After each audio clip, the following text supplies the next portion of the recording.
Welcome to Aryan study centre key to success.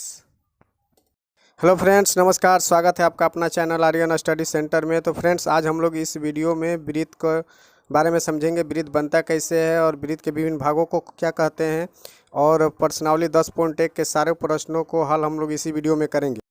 सबसे पहले हम लोग वृत्त के बारे में समझ लेते हैं कि वृत्त क्या होता है, वृत्त बनता कैसे है। उसके बाद हम लोग प्रश्नावली 10.1 को हल करेंगे। तो चलिए सबसे पहले देखते हैं वृत्त का परिभाषा। वृत्त एक तल के उन बिंदुओं का समूह होता है जो एक नियत बिंदु से अचर दूरी पर होता है। अब हम एक वृत्त बनाते हैं और वृत्त को बनाकर उसके विभिन्न भागों को समझते हैं कि उनका क्या नाम है। तो सबसे पहले हमने एक वृत्त बनाया। इस वृत्त के बीचों बीच एक बिंदु होता है जिसको हम लोग केंद्रक कहते हैं, जिसको ओ से दिखाया जाता है। इसको केंद्र कहते हैं। और ये जो वृत्त का बाहरी भाग है, ये पूरे भाग को परिधि कहा जाता है।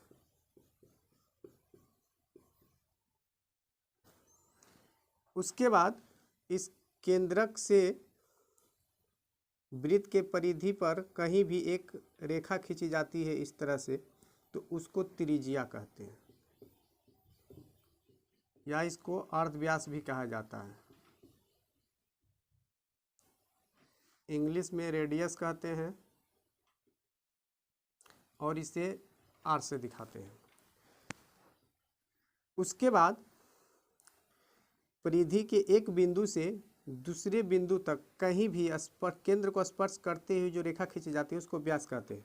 तो मान लीजिए परिधि के इस बिंदु से केंद्र को स्पर्श करते हुए हम इस बिंदु तक एक रेखा खींचे, तो इसका नाम हो जाएगा व्यास, और इसे इंग्लिश में डायमीटर कहते हैं। इसे डी से दिखाते हैं। तो देखिए, एक व्यास में दो त्रिज्या होती है। यहाँ से यहाँ एक त्रिज्या हो जाएगी और यहाँ से यहाँ दूसरी त्रिज्या।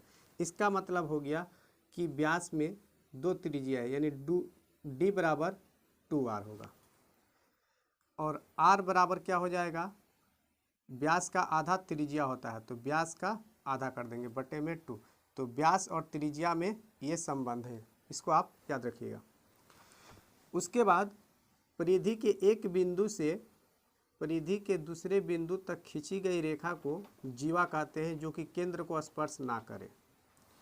याद रखना है, इस तरह की वृत्त पर कोई भी रेखा खींची गई हो और वो केंद्र को स्पर्श नहीं करती हो तो उसको हम लोग जीवा कहते हैं। अब प्रश्न ये भी आता है कि वृत्त का जो सबसे बड़ी जीवा है उसका नाम क्या है। तो याद रखो मेरे भाई, वृत्त का सबसे बड़ी जीवा का नाम व्यास है, क्योंकि इस तरह से जब जीवा खींचते हुए आएंगे तो वो बीच में आके केंद्र को स्पर्श करती है, तो सबसे बड़ी जीवा का नाम व्यास है। अब हम लोग चलते हैं स्पर्श रेखा और छेदक रेखा को समझते हैं कि क्या है। अब हम समझते हैं स्पर्श रेखा क्या होती है। तो सबसे पहले हम एक वृत्त बनाते हैं और स्पर्श रेखा वृत्त के एक बिंदु पर एक बार ही स्पर्श करती है। मान लीजिए यहाँ एक बिंदु है और यहाँ से एक रेखा खींची गई जो कि इस वृत्त को इस बिंदु पर स्पर्श कर रही है, तो ये रेखा इस वृत्त की स्पर्श रेखा कहलाएगी। और याद रखना है सबसे बड़ी बात कि एक वृत्त पर अनंत स्पर्श रेखाएं खींची जाती है, क्योंकि एक जो वृत्त होता है वो बिंदुओं का समूह होता है। जैसे देखिए, यहाँ पर एक वृत्त बनाने के लिए हमें बहुत सारे बिंदुओं को एक साथ मिलाना पड़ता है। ये देखिए, तो एक बिंदु पर एक बार में एक ही स्पर्श रेखा खींची जा सकती है। तो एक वृत्त में अनंत बिंदु होते हैं, इसका मतलब है कि स्पर्श रेखाएं भी अनंत खींची जा सकती है। तो ये हो गया स्पर्श रेखा। अब हम समझते हैं छेदक।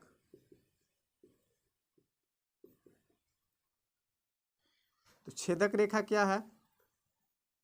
तो छेदक रेखा का मतलब वह रेखा जो किसी वृत्त को छेद कर उसको भेदते हुए, उसको छेद करते हुए एक छोर से दूसरे छोर की तरफ चली जाए, तो उसको कहेंगे छेदक रेखा। और यह दो बिंदुओं पर छेद करती है। किसी भी वृत्त के दो बिंदुओं पर छेद कर कर जाने वाली रेखा को छेदक रेखा कहा जाता है। तो आई होप, आशा करता हूँ कि आप लोग स्पर्श रेखा और छेदक रेखा समझ गए होंगे। अब चलते हैं हम लोग प्रश्नावली 10.1 को हल करते हैं। हाँ तो फ्रेंड्स, प्रश्नावली 10.1 का सवाल नंबर 1 देखते हैं।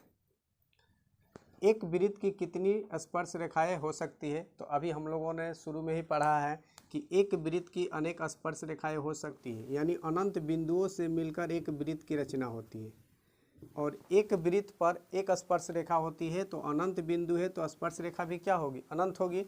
तो इसका उत्तर लिख सकते हैं अपरिमित रूप से अनेक या अनंत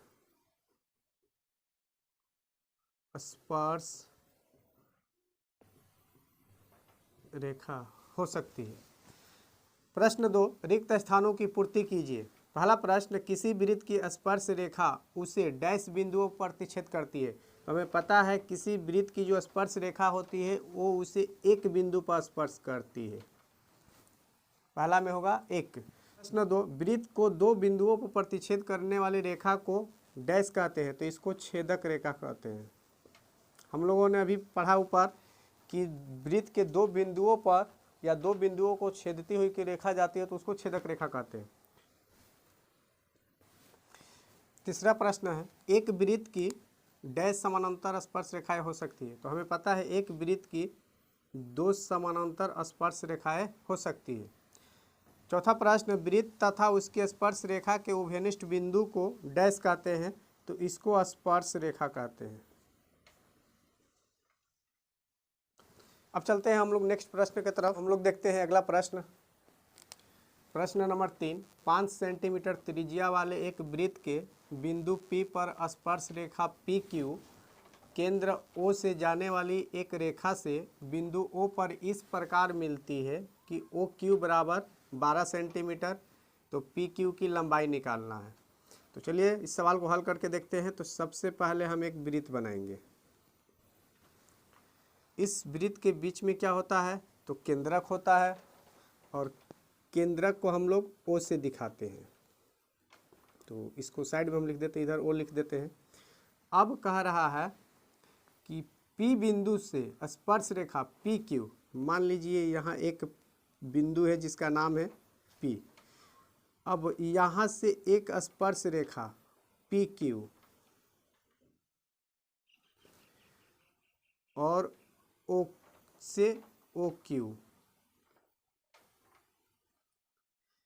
ये Q बिंदु है। यहाँ से PQ और OQ दो रेखा है। तो OQ की देखिए लंबाई दिया हुआ है 12 सेंटीमीटर,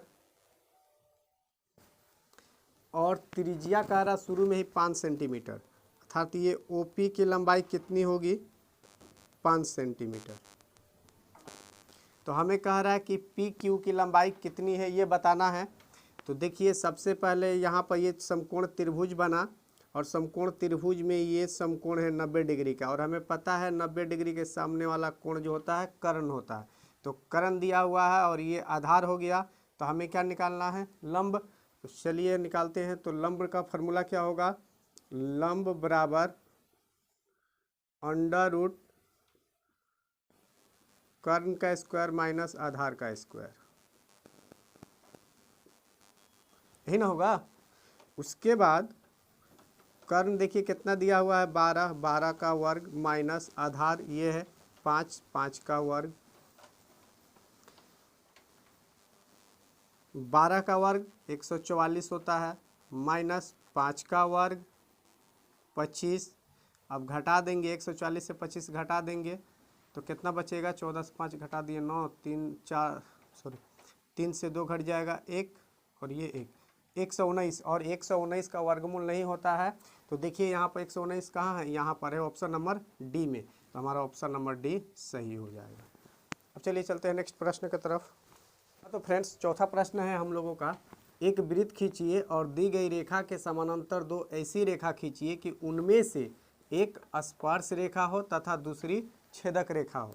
तो चलिए सबसे पहले हम एक वृत्त बनाते हैं, और इस वृत्त में मान लीजिए ये केंद्रक हो गया, इसको O से दिखा देते हैं। कह रहा है कि खींचिए और दी गई एक रेखा के समानांतर, मान लीजिए इधर कोई एक रेखा है, ये दिया हुआ है, इसके समानांतर हमें दो रेखाएं खींचना है। तो इस पे मान लेते हैं हम एक रेखा, इसको डी मान लेते हैं, इसको मान लीजिए एल रेखा मान लिए। तो एल पर ओडी क्या है, एक लंब है, और एल के समानांतर हमें दो रेखा खींचना है। तो एक स्पर्श होना चाहिए और एक छेदक। तो हमें पता है कि स्पर्श रेखा हमेशा क्या होती है, वृत्त को स्पर्श करती है। तो देखिए ये रेखा क्या करी, वृत्त को स्पर्श कर रही है, मान लीजिए इसका नाम हमने पी क्यू दे दिया। दूसरी रेखा हमको इसी के समानांतर खींचना है जो कि छेदक हो, और छेदक रेखा क्या होती है, वृत्त के दो बिंदुओं को छेद करती है। तो मान लीजिए इसका नाम हमने दे दिया आर एस। तो पी क्यू स्पर्श रेखा हो जाएगी और आर एस छेदक रेखा हो जाएगी। तो फ्रेंड्स ये वीडियो आपको कैसा लगा कमेंट बॉक्स में जरूर बताएं, और वीडियो पसंद आई हो मेरे भाई तो वीडियो पर लाइक कमेंट अवश्य करें, और अभी तक आपने हमारे चैनल को सब्सक्राइब नहीं किया तो प्लीज़ हमारे चैनल को सब्सक्राइब कर लें। तो मिलते हैं नेक्स्ट वीडियो में, तब तक के लिए जय हिंद।